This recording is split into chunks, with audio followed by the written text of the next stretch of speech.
बघा, खूप मोठ्या प्रमाणामध्ये जनरल कम्युनिकेशन करत असताना, तुमच्या विद्यार्थ्यांशी गप्पा मारत असताना, तुम्ही अशा काही वाक्यरचना देखील वापरू शकता. थोडं म्यूट करा सगळ्यांनी प्रत्येकाला आपल्याला.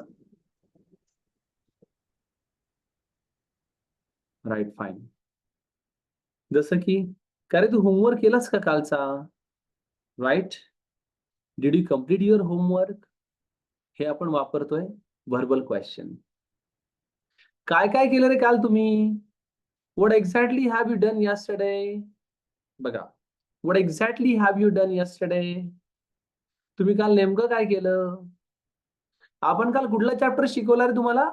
Which chapter did we teach you yesterday? किंवा which chapter have you completed yesterday?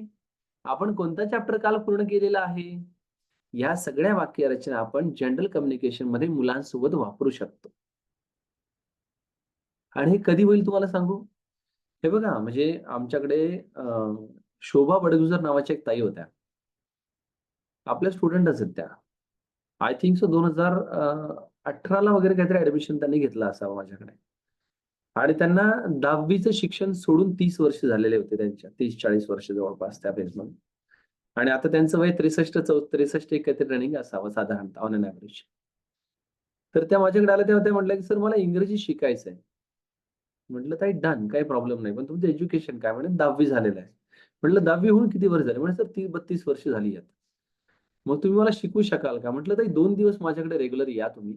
त्याच्यानंतर तुम्ही डिसाईड करा, की माझ्यासोबत शिकायचं की नाही शिकायचं. मी शिकवू शकतो, मला काही प्रॉब्लेम नाही. पण तुम्हाला माझ्यासोबत शिकायचं की नाही शिकायचं यासाठी 2 दिवस देतोय." Then she join the institute. आज ते आपल्या लाईफटाईम मेंबर आहेत इन्स्टिट्यूटच्या आणि तुम्हाला सांगतो अक्षरशः त्याच्यानंतरच्या फेजमध्ये कोरोना लागला 1 वर्षभराच्या ह्याच्यामध्ये. आणि त्याच्यानंतर आत्तापर्यंत त्या बाईंनी कमीत कमी 13 रजिस्टर भरलेले असतील मॅडम स्वतःचे 13 रजिस्टर प्रॅक्टिसनी. इंग्लिश टू मराठी आणि Marathi to English translation process. ती बाई कोरोनाच्या कालखंडात पण मला फोटो काढून पाठवायची आणि क्रॉस चेक करून घ्यायची, "सर सांगा याच्यात काही चुकलंय का?" मुंबईला जर गेली ती बाई, तर तिची वही आणि पेन सोबतच नातवांना भेटायला गेली, की त्याच्यानंतर त्याच्यामध्ये एक इंग्लिशचा हे घ्यायचं पॅराग्राफ तो ट्रान्सलेट करायचा आणि मला पाठवायचा. असं कंटिन्युअल प्रोसेसमध्ये करत-करत आज त्या मॅडम डिस्कशनच्या बॅचमध्ये बसतात, ग्रॅज्युएशनच्या मुलांसोबत डिस्कशन करतात. आणि इच्छा एकच होती फक्त, की नातवांशी इंग्रजी बोलता आलं पाहिजे सर मला. त्यांना मला इंग्लिश गोष्ट सांगता आली पाहिजे, कारण त्यांना इंग्लिश मीडियममध्ये तेच कळतंय, जास्त मराठी कळत नाही. इच्छा असली ना तुम्हाला सांगतो, तर प्रत्येक ठिकाणी मार्ग निघतात. पण इच्छेसोबत कृतीची जोड लागते. फक्त इच्छा असून चालत नाही. म्हणून मी तुम्हाला सांगतो ना, तुम्हाला जे जनरल कम्युनिकेशनचे वाक्य बोलायचे आहेत ना मुलांसोबत तुमच्या, शाळेतल्या मुलांसोबत, ते लिहा, ट्रान्सलेट करा. माझ्याकडून क्रॉस चेक करून घ्या आणि वापरायला लागा. याला कारण काय? कारण ही प्रोसेस आहे. इंग्रजी शिकणे हे जादूच्या कांडी फिरवल्यासारखं नाहीये. त्याला मेहनत लागते. राइट? माझे स्वतःचे तुम्हाला सांगतो ना, मी जेव्हापासून इंग्लिश शिकायला सुरुवात केली समजा ग्रॅज्युएशनच्या फर्स्ट इयर पासून. माझे स्वतःचे आता सध्या माझ्याकडे 13 ते 14 रजिस्टर भरलेले आहेत, की ज्याच्यामध्ये मी ट्रान्सलेशन करायचो आपलं. वाक्य घ्यायचे, Marathi to English, English to Marathi, paragraph घ्यायचे, ट्रान्सलेशन प्रोसेस करून पाहायचं. का बरं? कारण आपण जे शिकलोय त्याला इम्प्लिमेंट करता येतं का? आपण जे शिकलोय त्याला इम्प्लिमेंट करता येतं का? मग मुलांना ओरल विचारायची. तुम्हाला सांगू हाईट 90-90 मुलं एका बॅचमध्ये असायची. पण ओरल विचारायला आम्ही दोघं-तिघंच जण असायचो. आपल्याकडे इंडिव्हिज्युअल लर्निंग प्रोसेस आहे ग्राउंड लेव्हलला. आणि एका बॅचमध्ये ताई दिवसभरातून पायल मॅडम 3-3 हजार वाक्य विचारला जायचे तोंडातून 3-3 हजार.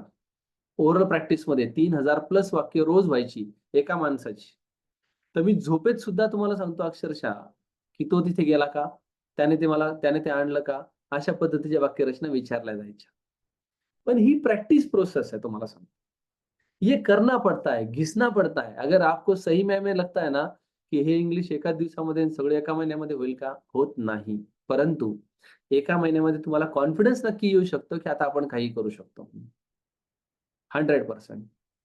जेव्हा पुढच्या प्रवासात तुम्ही याल, तेव्हा तुम्हाला लक्षात येईल, की अरे हो, याचं प्रॅक्टिकल इम्प्लिमेंटेशन हे असं आहे का? हो, प्रेझेंट करत असताना असं बोलायचंय का? हां, स्टेजवरचे कॉन्फिडन्स कशा पद्धतीने वाढवायचा असतो, त्यासाठी अजून काय करायचं आहे?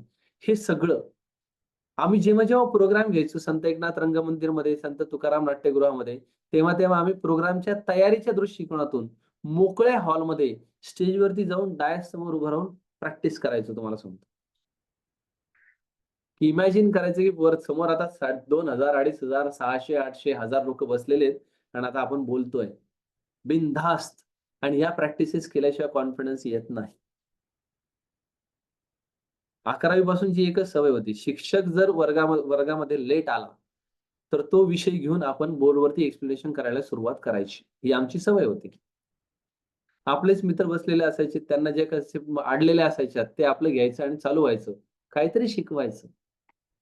It was an habit. Later on त्याच सगळ्या हॅबिटचा खूप चांगल्या पद्धतीने उपयोग झाला. ग्रॅज्युएशनला असताना आय-टी मधले मॅक्सिमम प्रोग्राम आम्ही मुलांना शिकवायचो. टीचरला काहीच यायचं नाही त्यातलं, पण आम्ही मुलांना सांगून मोकळं व्हायचो. त्यांना सांगायचं एवढं असं करा, एवढं केलं की एवढे मार्क मिळतात. So this confidence comes when you try to do it. तुम्ही जर प्रयत्न केलात करण्याचा, तर प्रत्येक गोष्ट शक्य आहे. परंतु ग्राउंड लेव्हलवरती तेवढी 3000 प्लस वाक्य आमच्या वहीत पण लिहिलेली वेगवेगळ्या प्रकारची, की काय विचारायचंय नेमकं. विचारल्याच्या नंतर त्याचं उत्तर घेत असताना आपल्याला काय एक्सप्लेनेशन द्यावं लागेल, या सगळ्या गोष्टींची ग्राउंडची तयारी आमची पण असायची. सचिन तेंडुलकर विनाकारण सचिन तेंडुलकर नाही झाला. बरोबर आहे. सचिन तेंडुलकरच्या सचिन तेंडुलकरच्या मधल्या सचिन तेंडुलकर वरच्या फ्लोअरला राहायचे आणि मधल्या फ्लोअरला ऐश्वर्या राय राहायची त्यांच्या त्या अपार्टमेंट प्रोसेसमध्ये तेव्हा. पण ऐश्वर्या रायला तेव्हा एका इंटरव्ह्यूमध्ये विचारण्यात आलं होतं, की सचिन तेंडुलकरची आणि तुझी भेट कधी झाली तुम्हाला आठवतंय का?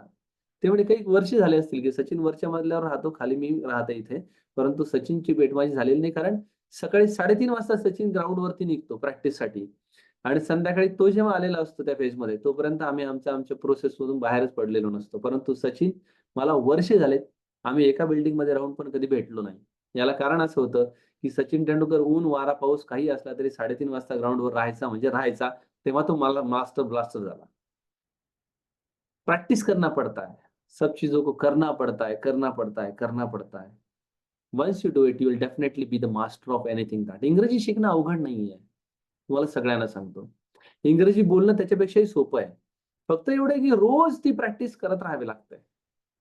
कधी चुका होतात, कधी अजून दुरुस्ती होते, कधी चुका होतात. आपल्या चुका आपल्याला कळायला लागतात. आता तुम्हाला जे शिकवलंय ना मी, त्याच्यातून तुम्ही चुकलात की तुम्हाला लक्षात येणार आहे, की अरे आपण इथं चुकलो म्हणून. अरे आपण हॅव आणि हॅज वापरायला पाहिजे होतं. हे कधी लक्षात आलंय?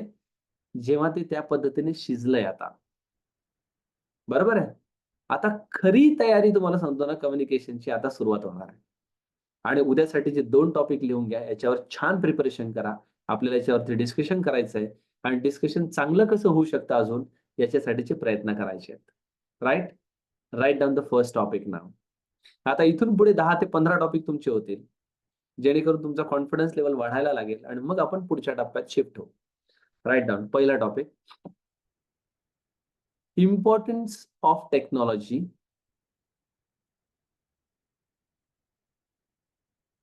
Importance of technology in humans' life. Importance of technology in humans' life. आणि अभ्यास करा, पॉइंट काढा छान. फक्त उद्याच्या याच्यामध्ये नुसतं वाचून दाखवू नका. आता इथून पुढे वाचून दाखवायची भूमिका नाही करायची. थोडा अभ्यास करायचा आणि ओरळी तोंडी मांडण्याचा प्रयत्न करायचा. समोर पॉइंट राहू द्यायची बोलताना, कारण सुरुवात आहे अजून. परंतु बोलताना आपल्याला हा कॉन्फिडन्स आला पाहिजे, की आता आपण न पाहता पण 4 गोष्टी सांगू शकतो. पहिला टॉपिक. आणि दुसरा महत्त्वाचा टॉपिक घ्या. Importance of communication skill. Importance of communication skill. संभाषण कौशल्याचं महत्त्व काय आहे? थोडे हलके-फुलके टॉपिक दिलेत, फार जड नाहीयेत. थोडा अभ्यास करा आणि या दोन्ही टॉपिकवरती आपल्याला उद्या चर्चा करायची आहे. पायल मॅडम, एक रिस्पॉन्सिबिलिटी तुमच्याकडे हे दोन्ही टॉपिक ग्रुपवरती टाइप करून टाकून द्या. म्हणजे जे ॲब्सेंट आहेत त्यांना असं वरती टाका, टुमॉरोज टॉपिक फॉर डिस्कशन आणि चालेल सर. नंबर 1 आहे. ठीक आहे? चलो. सर सेकंड करा ना प्लीज एकदा. Second topic. Importance of communication skill. Importance of communication skill. ठीक आहे? या दोन्ही गोष्टी टाकून द्या, जेणेकरून बाकीच्यांना पण इंटिमेशन मिळून जाईल आणि आपण उद्या ह्या दोन्ही टॉपिकवरती बोलणार आहोत. रोज कमीत कमी 2 टॉपिक इथून पुढे आपल्याला घ्यायचे आहेत. राइट? आणि अजून काही ॲडिशनल गोष्टी मला मेगा सेशनमध्ये तुमच्याशी शेअर करायच्या आहेत. पण स्टेप बाय स्टेप करू, एकदम घाई करू नका. ठीक आहे. चलो, all the best to all of you. WH क्वेश्चनचे प्रॅक्टिस प्रोसेस बनवायचे आहेत. काही वाक्य लिहायचे, ट्रान्सलेट करायचे आहेत, मला पाठवायचे तर पाठवा, बिंदास क्रॉस चेक करून घ्या. राईट, जेणेकरून तुम्हाला तुमच्या मुलांसोबत. हा, बोला मॅडम प्लीज. विद्या मॅडम बोला. सर कालचे एक्सरसाइज वगैरे पाठवले होते सर, पण त्यामध्ये थोडासा प्रॉब्लेम होता सर. मग हा, आता कालचे ते एक्सरसाइज झालं. काय करू माहितीये का, क्लिअर करून घेऊ उद्या. मला आल्याला सांगा, त्यातली एक उद्या करून घेऊ, एक परवा करू, असं रोज एक एक एक्सरसाइज क्लिअर करू. चालेल? चालेल. तर हा, बोला बोला मॅडम प्लीज. एकदा प्लीज मला सगळ्या टेन्स मध्ये कोणते हेल्पिंग वर्ब होतात तेवढं सांगता का? मॅडम टेन्सचा चार्ट दिलेला आहे तुम्हाला. टेन्सचा चार्ट दिलेला आहे, राईट. त्याच्यामध्ये जा, त्याच्यामध्ये स्ट्रक्चर पण दिलेलं आहे, चेक करा. नसेल तर तुमच्याकडे पायल मॅडम आपल्या याच्यावरती टेन्सचा चार्ट दिलेला आहे ना ग्रुपवरती. आहे. हा, तर तेवढा फक्त एकदा कॉपी करा आणि परत ग्रुपवर टाका पेस्ट करून. ओके चालेल. हा, टाकून द्या. म्हणजे जाधव मॅडम, पहिले तर सगळ्यात पहिले तो चार्ट लिहा मोठ्या कागदावरती, कॅनव्हास पेपरवरती छान, आणि तो चिटकवा मॅडम कुठेतरी. यासाठी सांगतोय तुम्हाला, एक लक्षात ठेवा, शिकायला वय नाही आणि मास्टर व्हायला पण वय नाही. आपल्याला मास्टर व्हायचंय, फक्त शिकायचं नाहीये. त्याच्यामुळं हा प्रश्न तुम्ही आता विचारलाय, मला हरकत नाही, परंतु त्याचं उत्तर ऑलरेडी दिलेलं आहे. ते काढा, त्याचा चार्ट बनवा छान, एक सोडून त्याचे 4 झेरॉक्स काढा आणि 4 ठिकाणी लावा घरामध्ये, काही प्रॉब्लेम नाही. तुमच्या घराच्या भिंतीचा रंग खराब झाला तरी माझ्याकडून पैसे घ्या, त्याचे काही प्रॉब्लेम नाही, परंतु तुम्ही शिका, हीच पद्धत आहे. मी भगवद्गीतेच्या अध्यायाचे जे श्लोक आहे ना, हे असेच पाठ करायचो. 5 श्लोक लिहायचे, 4 ठिकाणी चिटकवायचे, जाता येता पाहायचं आणि मग ते पाठ करायचं. तसं 7वा 12वा आणि 15वा अध्याय करत करत करत झालंय. आता काही गोष्टी चालू केल्या, पण ये करना पडेगा मैडम. नहीं करेंगे तो आप कितनी भी बार पूछेंगे तो फिर भूल जाएंगे आप उसके अंदर. जेव्हा तुम्ही स्वतः कराल, जेव्हा स्वतः चार्ट बनवाल, मी इतक्या दिवसापासून सांगतोय, चार्ट बनवा, चार्ट बनवा, चार्ट बनवा, लावा. तुम्ही हा प्रश्नच मला विचारला नसता जर चार्ट बनवलेला असता तर. कारण हेल्पिंग वर्ब सगळ्यांची दिलेलेच आहे त्याच्यामध्ये, वेगळं काहीच नाही. You have to do. करने के लिए ऑप्शन नाहीये. तुम्हाला मी खरंच बडगुजर मॅडमला भेटवणार आहे यासाठी आणि त्यांच्या वयांसकट, की त्यांनी इंग्लिशला शिकण्यासाठी एक बाई काय प्रॅक्टिस करू शकते. Can we just imagine that की हे हो सकता है. काहीही रफ किराण्याचं असेल, काही असेल, कोरं पान दिसलं की बाईने लिहिलंच त्याच्यावरती काहीतरी आणि मला आणून दाखवलं, सर पहा बरोबर आलाय का. जर कमी शिकलेली बाई जर एवढ्या मोठ्या प्रमाणात प्रॅक्टिस करू शकले, तर आपण काय प्रॅक्टिस करू शकतो. आपण तर अख्खे धर्मग्रंथ इंग्लिशमध्ये ट्रान्सलेट करू शकतो, जर करायचंच ठरवलं तर. पण करना पडेगा बॉस. जाधवताई, तुमचं उत्तर तुमच्याकडेच आहे, ग्रुपवरती दिलेलं आहे, बघा. नाहीच सापडलं तर मी तुमचं उत्तर परत उद्या देईन. ओके, चलो फाईन. मी तुमच्यासोबत आहे, परंतु तुम्ही जर काहीच करत नसाल तर मी तुमच्यासोबत नाही. तुम्ही काहीतरी करताना मला दिसलात तर मी तुमच्यासोबत आहे. तुम्ही जर म्हटलात की नाही सर, आता चांगलं आयतं द्या आम्हाला, आता हातात मिळणार नाही. कारण तुम्ही विद्यार्थी आहात. विद्यार्थी दशेमध्ये 4 गोष्टी करण्याची तयारी ठेवा. नसेल तर मात्र पुढच्या ऍडव्हान्सच्या बॅचला सुद्धा येऊ नका. बळजबरी ऍडमिशन घेऊ नका. राईट. तर मी केलाय, चिटकवला पण आहे, पण ते माझ्याकडनं काय चुकीचं झाल्यासारखं वाटतंय, म्हणून म्हटलं एकदा सांगा. आता मग तुम्ही काय करा माहितीये का, क्रॉस चेक करा टेन्सचा चार्ट जो मॅडम पाठवताय त्यासोबत. जर नाहीच कळालं तरी पण मी उद्या सांगेल तुम्हाला. ओके, चलो fine. Will stop here now. Thank you. Bye bye. Have a nice time. Good night.